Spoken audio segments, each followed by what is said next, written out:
Shalom, selamat pagi jemaat Tuhan. Kita bersyukur kalau pada pagi hari ini kita bisa kembali untuk beribadah kepada Tuhan. Dan kita akan melanjutkan pembahasan dalam Injil Yohanes. Dan saat ini kita membahas pada pasal yang ke-7 ayat 25 sampai 36. Saya beri judul pada khotbah pagi ini adalah enggan paham. Sebelumnya kita akan bersama-sama berdoa.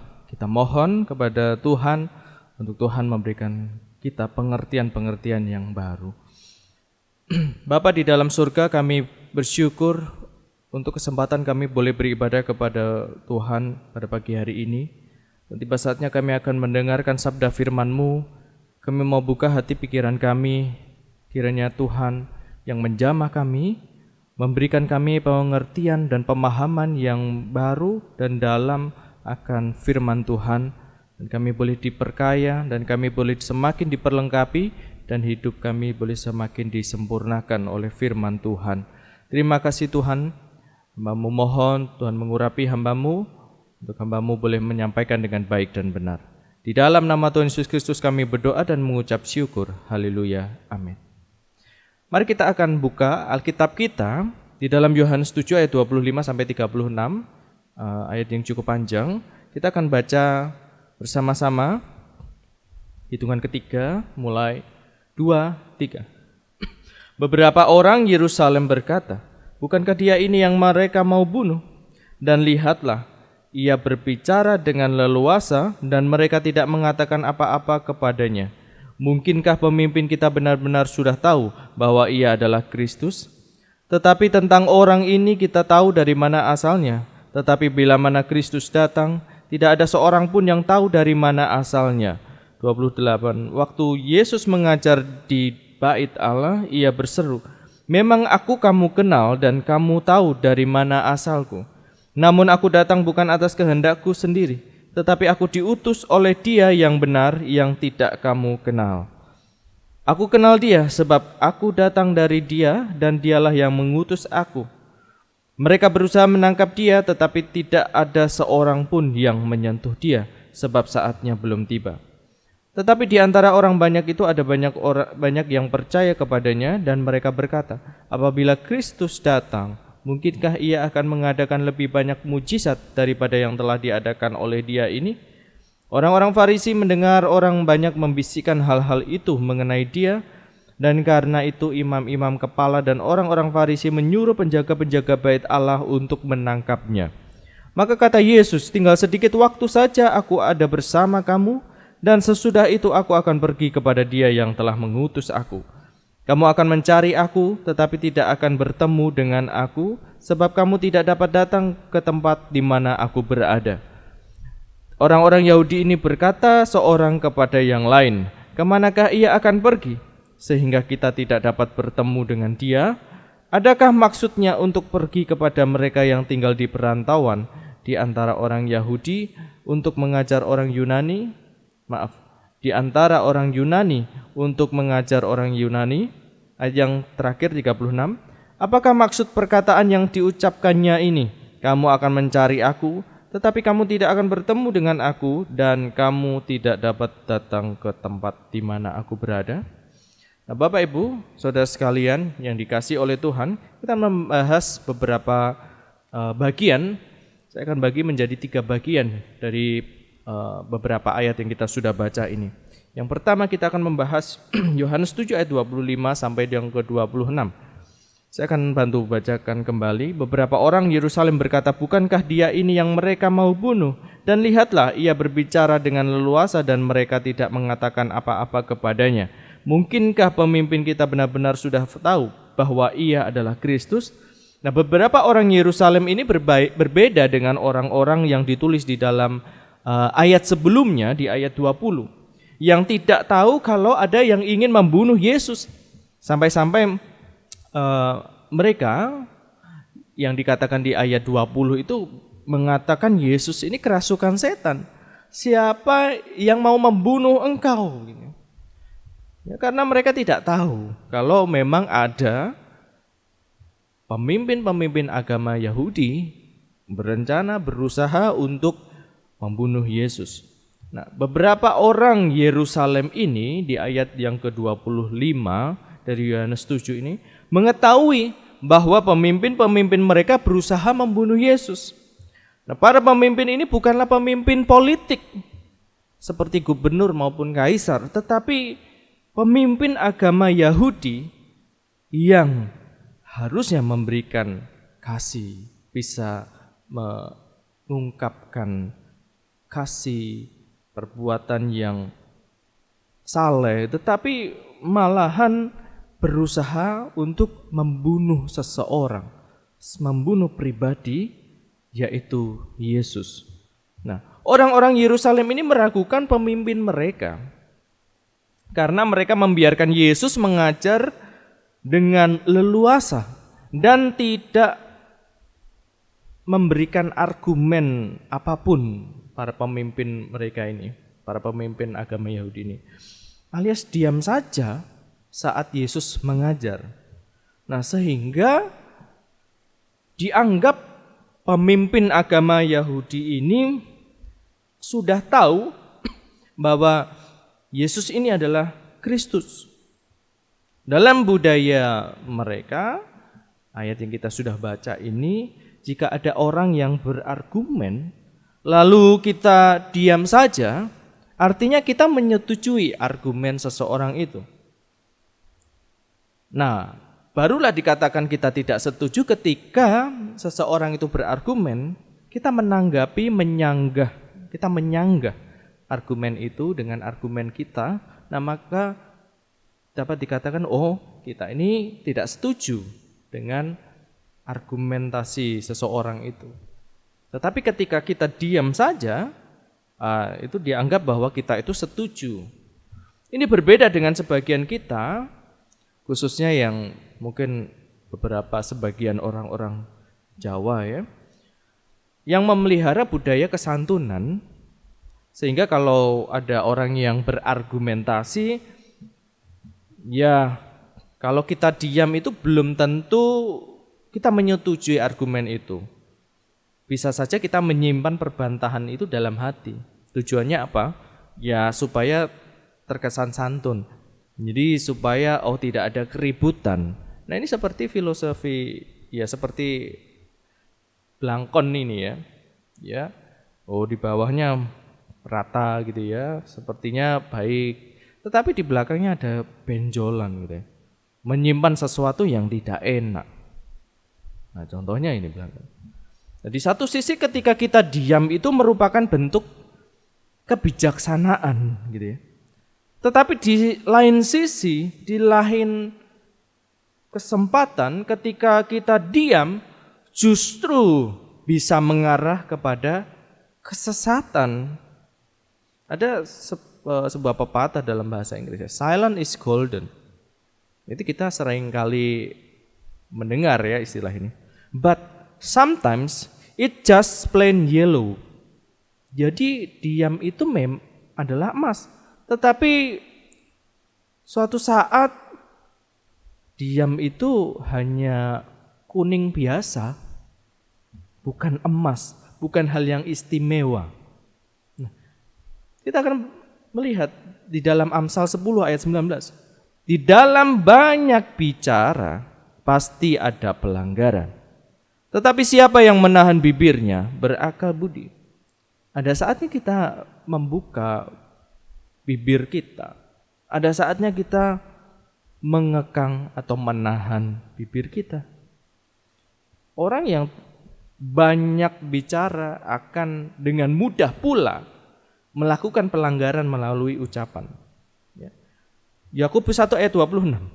Jikalau ada seorang menganggap dirinya beribadah tetapi tidak mengekang lidahnya, ia menipu dirinya sendiri, maka sia-sialah ibadahnya.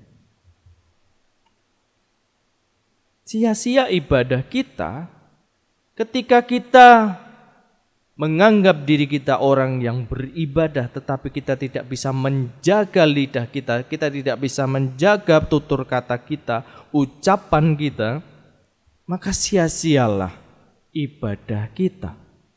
Bukan kata saya Bapak Ibu.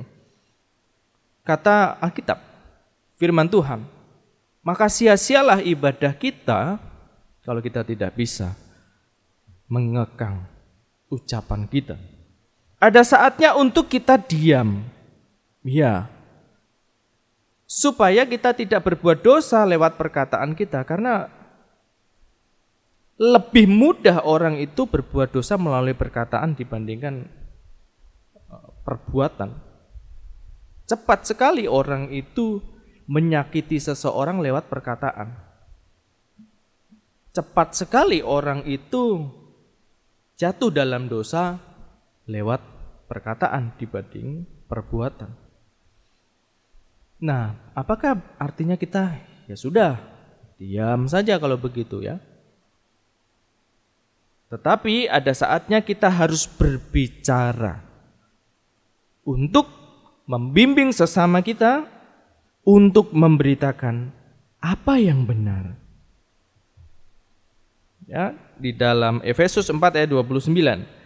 Janganlah ada perkataan kotor, atau kalau di dalam bahasa aslinya ini sebetulnya menuju kepada perkataan yang sia-sia keluar dari mulutmu.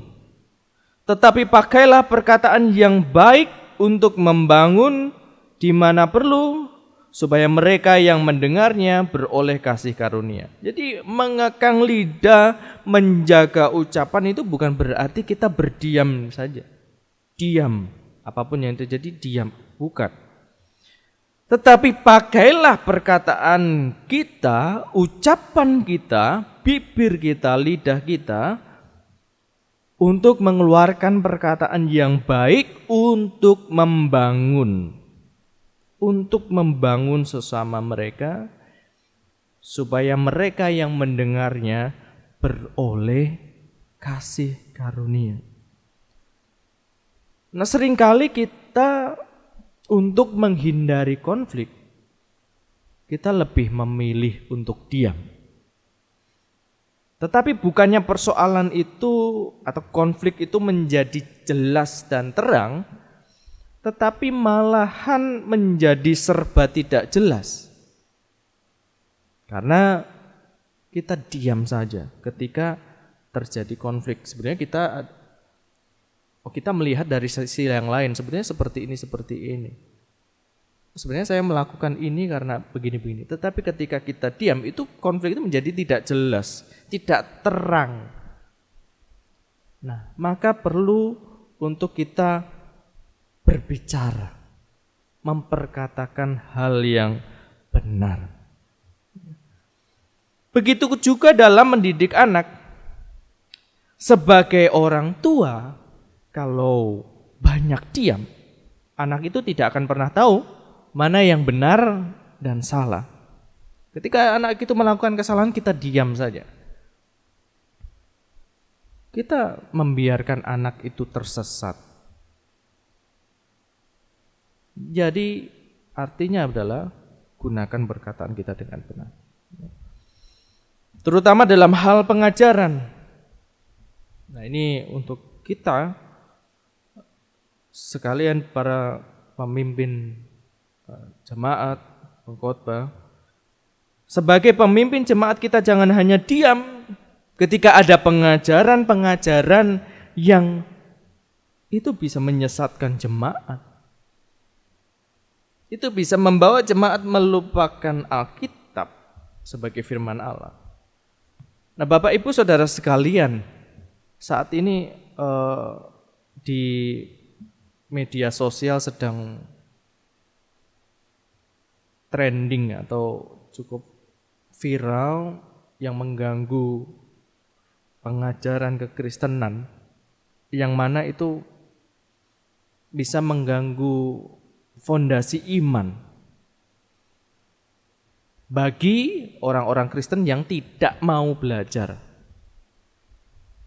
Nah, saat ini ada istilah Kristen progresif, di mana pemahaman kebenaran ini sebagian kecil saja ya, karena cukup panjang untuk bisa menjelaskan apa itu sebenarnya pandangan atau aliran Kristen progresif. Nah, sedikit saja di mana pemahaman kebenaran hanya berdasarkan pemahaman pribadi, bukan Alkitab.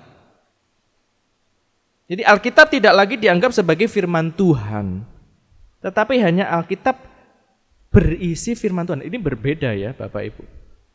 Bapak Ibu saudara sekalian, Alkitab adalah firman Tuhan dan Alkitab berisi firman Tuhan, itu dua hal yang sangat berbeda. Jadi para kelompok ini, Kristen progresif, menganggap Alkitab itu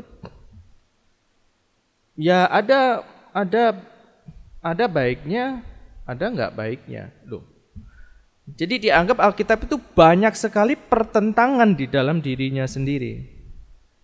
Saling berkontradiksi.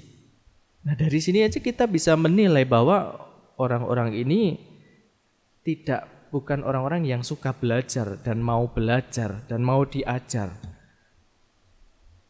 Ya. Bukan Alkitab kita bukan pertentangan satu dengan yang lain dalam dirinya sendiri, tetapi saling melengkapi atau paradoks, menjelaskan bagian lainnya dengan lebih dalam. Nah, sudut pandang yang lain. Dan juga keselamatan. Nah, ini hal yang fundamental, hal yang dasar dari iman kekristenan. Keselamatan pandangan mereka, Kristen progresif, didasarkan pada perbuatan baik. Bukan iman kepada Yesus Kristus yang mati di atas kayu salib.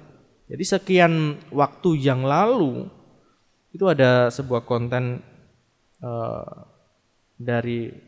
dia menyebut diri pastor gitu ya. Katanya dia menggembalakan jemaat juga. Nah ini berbahaya sekali. Dan ini model pastor seperti ini akan digandrungi anak-anak muda. Karena masih muda, tampilannya bersih, ganteng, tatoan, wah kelihatan keren. Menurut kacamata dunia. Tetapi apa yang diajarkan ini melenceng jauh dari iman kekristenan. Melenceng dari kebenaran firman Tuhan yang dinyatakan dalam Alkitab.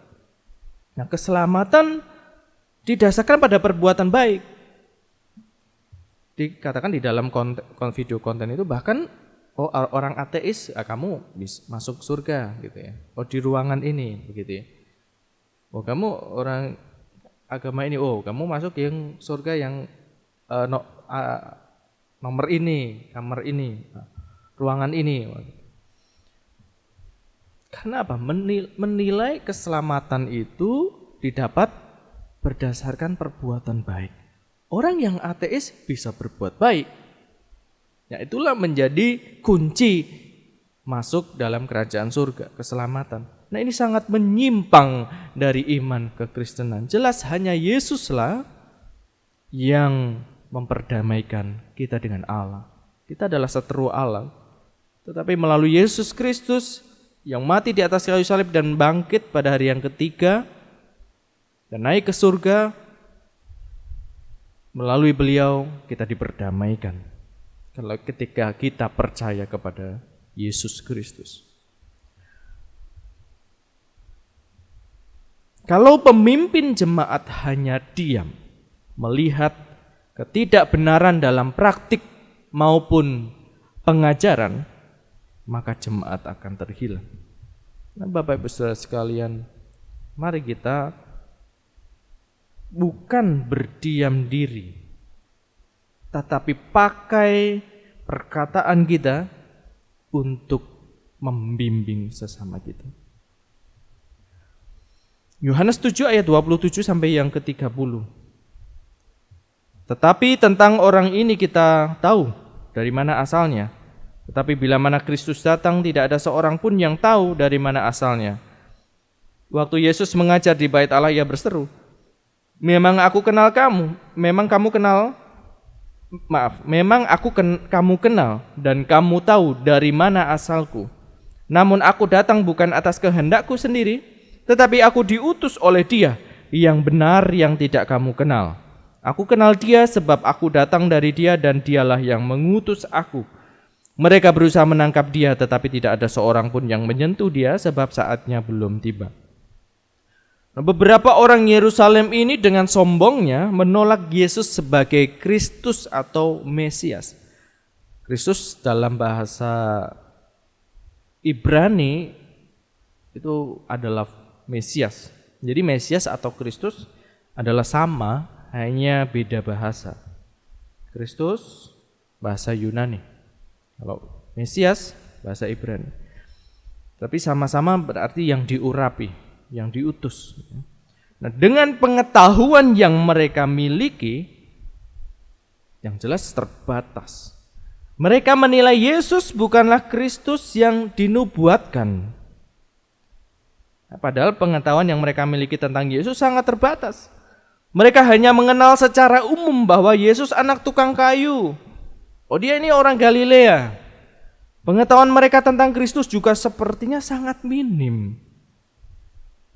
Mereka beranggapan kehadiran Kristus itu misterius, seperti tidak terduga, yang tidak seorang pun yang tahu dari mana datangnya, dari mana asalnya, kapan datangnya.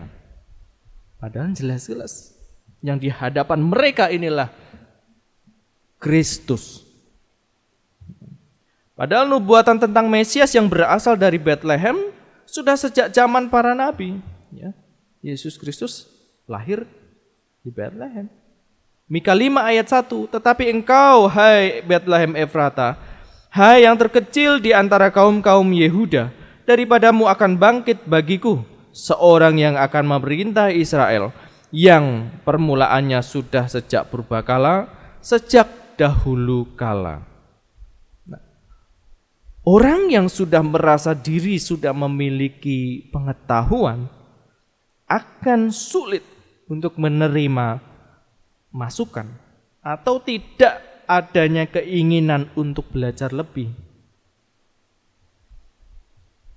Saya kutip dari salah satu penulis bernama Voltaire. Dia menulis begini: semakin aku banyak membaca, semakin aku banyak berpikir, semakin aku banyak belajar, semakin aku sadar bahwa aku tak mengetahui apapun. Semakin kita belajar, semakin kita menyadari bahwa oh iya, aku ternyata banyak yang aku tidak ketahui, banyak yang saya tidak ketahui. Maka saya harus belajar. Banyak belajar, memiliki keinginan untuk belajar. Nah, orang-orang Yerusalem ini yang menolak Yesus, mereka seperti tidak mau belajar. Apa yang Tuhan ajarkan mereka seperti menolak karena mereka menganggap, oh, aku sudah belajar kok dari para guru-guruku, para rabiku, tapi Yahudi, para pemimpin agama Yahudi. Mereka dengan sombongnya menilai Yesus. Nah, orang-orang Yerusalem yang menilai Yesus ini tak kalah sombongnya dengan pemimpin mereka. Dengan pengetahuan yang dangkal mereka sudah merasa sombong dengan berkata, aku tahu, kamu gak usah ngomong aja, aku tahu kamu itu salah, aku tahu yang kamu perbuat itu tidak benar. Sudah gak usah beri penjelasan apa, aku tahu. Wah, orang yang merasa tahu sulit untuk menerima pengetahuan-pengetahuan yang baru atau pendalaman-pendalaman, masukan, kritikan akan sulit karena sudah merasa aku tahu, aku cukup tahu, gitu ya. Itu merupakan keangkuhan atau kesombongan. Pada orang-orang Yerusalem yang menganggap, yang merasa tahu atau mengenal Yesus, pengenalannya sebatas pengenalan luar yang umum, seperti Yesus anaknya siapa, orang tuanya bekerja apa, saudaranya siapa saja, kampung halamannya mana, hanya sebatas itu. Tetapi mereka tidak mengenal Yesus secara mendalam. Pengenalan yang lebih dalam akan membawa kepada pengenalan akan karakteristik Kristus, Yesus. Bagaimana pola pikir Yesus, bagaimana kehendak Yesus, kebiasaan Yesus, cara Yesus memperlakukan orang lain, dan lain sebagainya yang Yesus lakukan, perkatakan, perbuat, ajarkan. Kalau orang mengenal Yesus secara mendalam, akan tahu karakter Yesus seperti apa. Kembali kita belajar satu prinsip yang penting, bahwa kita perlu banyak belajar untuk memahami intisari segala sesuatu.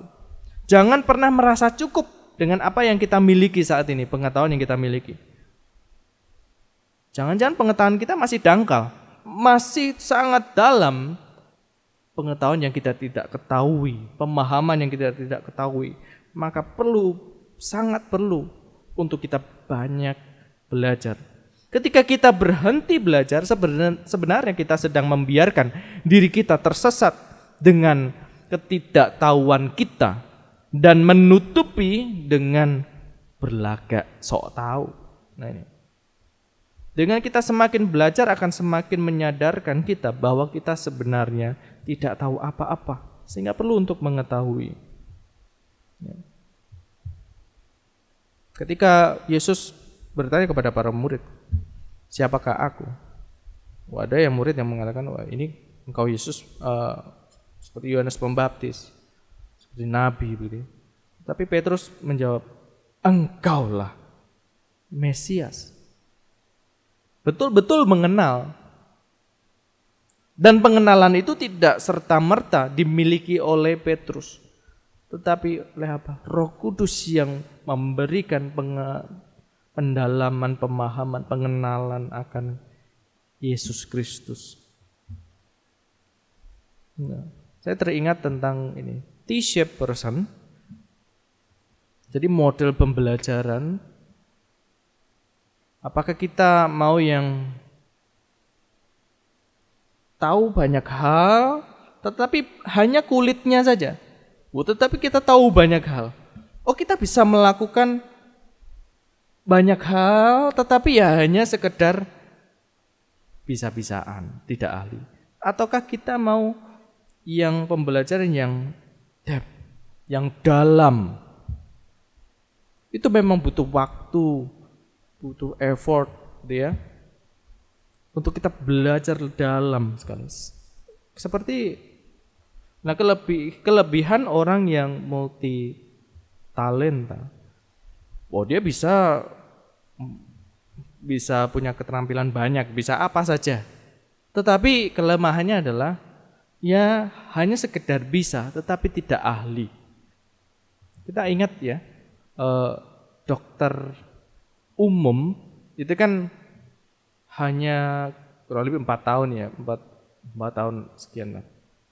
Lebih cepat dibandingkan dengan dokter yang spesialis. Dokter umum mungkin bisa tahu, ini kayaknya gejala kanker. Ini kayaknya kamu ada sakit tipes nih. Kakimu ada seperti mungkin ada bakteri atau apalah di perutmu atau seperti apa.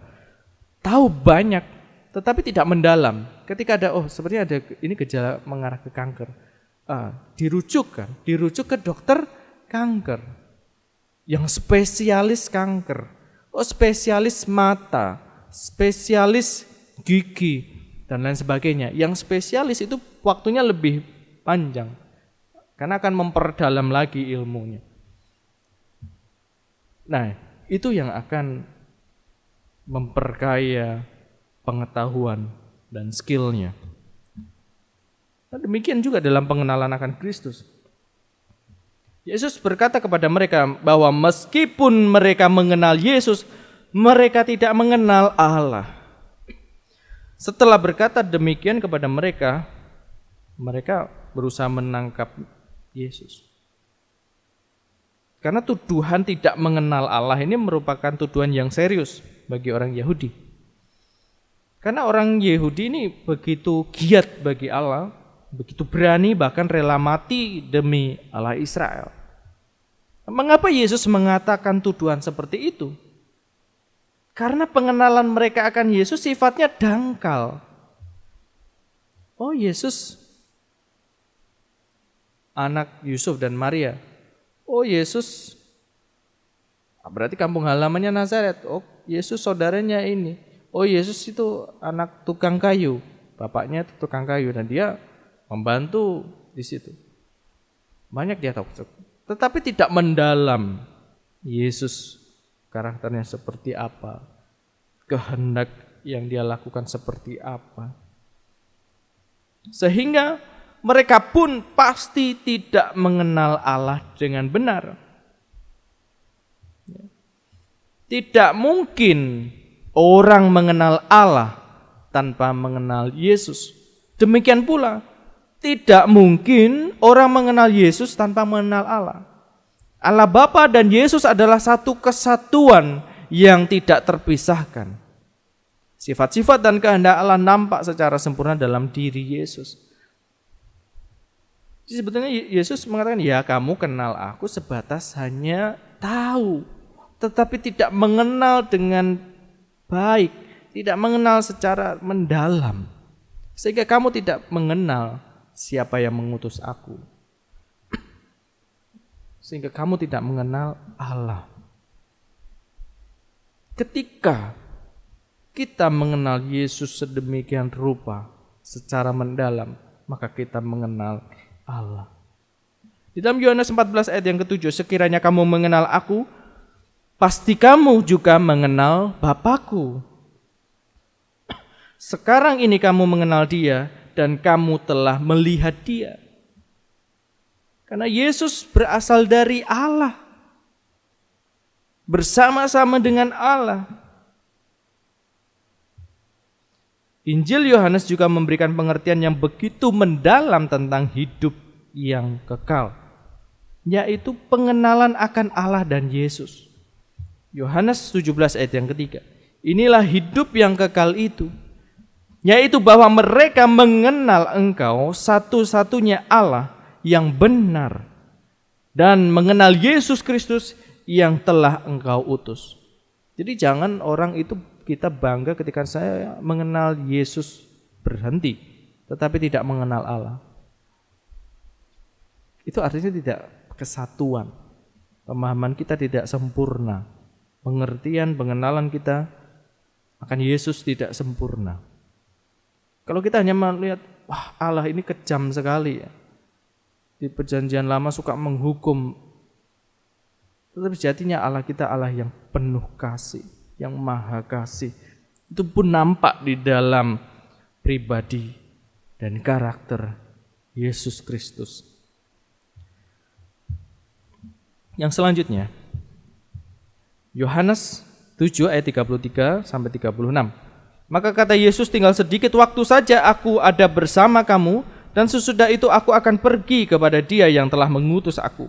Kamu akan mencari aku, tetapi tidak akan bertemu dengan aku, sebab kamu tidak dapat datang ke tempat di mana aku berada.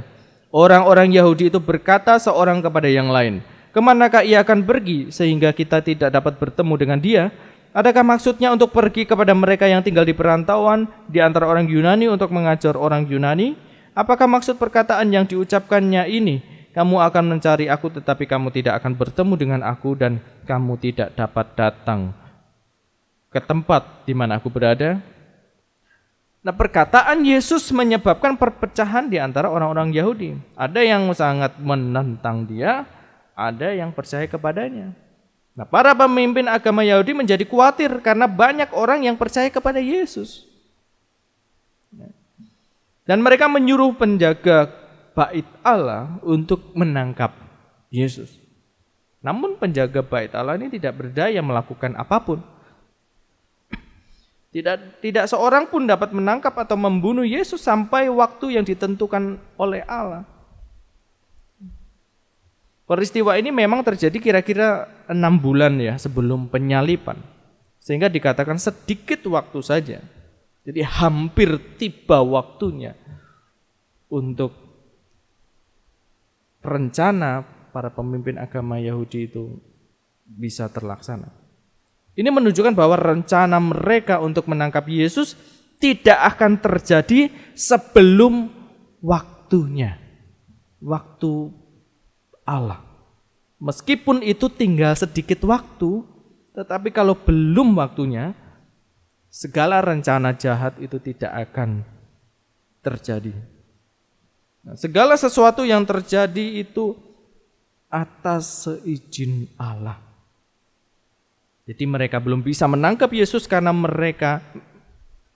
memang Allah belum izinkan hal itu terjadi. Nah, Bapak Ibu Saudara sekalian, apapun yang terjadi dalam diri kehidupan kita, itu semua atas seizin Allah. Bapak Ibu, inilah pemeliharaan Allah.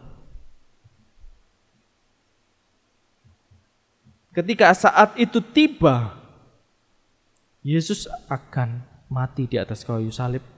Yesus akan bangkit kembali dan kembali kepada Bapanya di surga. Nah, ini sebetulnya yang Yesus maksud. Yesus akan kembali ke surga bersama-sama dengan Bapa di surga. Tetapi sekali lagi mereka gagal paham. Mereka hanya berpikir hal yang sifatnya duniawi saja. Maksudnya apa ketika Yesus berkata kamu tidak akan berada di tempat yang sama dengan aku. Tidak pernah akan bisa menjangkaunya. Ya karena Yesus sudah di surga. Sedangkan mereka ada di dunia. Sehingga mereka tidak akan bisa menjangkau Yesus. Sampai pada saat itu mereka salah memahami perkataan Yesus, ajaran Yesus. Karena apa? Mata hati mereka tertutup oleh kesombongan dan kedegilan mereka terhadap kebenaran. Sehingga mereka enggan paham tentang pribadi Yesus, kehendak Bapa, dan pribadi Bapa di surga. Mereka enggan paham. Oleh karena apa? Kesombongan dan kedegilan hati mereka. Bapak Ibu Saudara sekalian, saat ini kita belajar bahwa kita perlu banyak belajar mengenal pribadi Allah kita. Tuhan kita yang kita sembah. Di dalam Yesus Kristus. Kita perlu menjaga tutur kata kita untuk kita boleh membimbing, memberkati banyak orang melalui perkataan-perkataan kita. Jangan pernah kita merasa cukup, saya cukup mengenal Tuhan. Sehingga di situ sebetulnya kita tidak sungguh-sungguh mengenal Tuhan. Artinya kita sombong. Siapa kita sehingga kita bisa memiliki pengenalan yang sempurna tentang Allah? Pengenalan kita akan sempurna di dalam pekerjaan Roh Kudus. Yang membuat kita mengerti adalah pekerjaan Roh Kudus. Maka buka hati pikiran kita untuk kita mau belajar. Belajar terus akan firman. Belajar akan kehendak Tuhan. Amin. Mari Bapak Ibu Saudara sekalian, kita akan berdoa kepada Tuhan. Kita mohon pimpinan Roh Kudus bekerja dalam hati setiap kita. Bapa di dalam surga, kami bersyukur untuk firman-Mu yang boleh mengajar kepada setiap kami. Roh Kudus tolong kami, mampukan kami untuk kami semakin hari semakin mengenal Tuhan secara baik dan sempurna. Hidup kami mau diubahkan sesuai dengan kehendak Tuhan. Biarlah firman-Mu termaterai dalam hati setiap kami, dan kami boleh dimampukan untuk melakukan segala firman Tuhan dalam kehidupan kami sehari-hari. Terima kasih Tuhan. Hanya di dalam nama Tuhan Yesus Kristus kami berdoa dan mengucap syukur. Haleluya. Amin.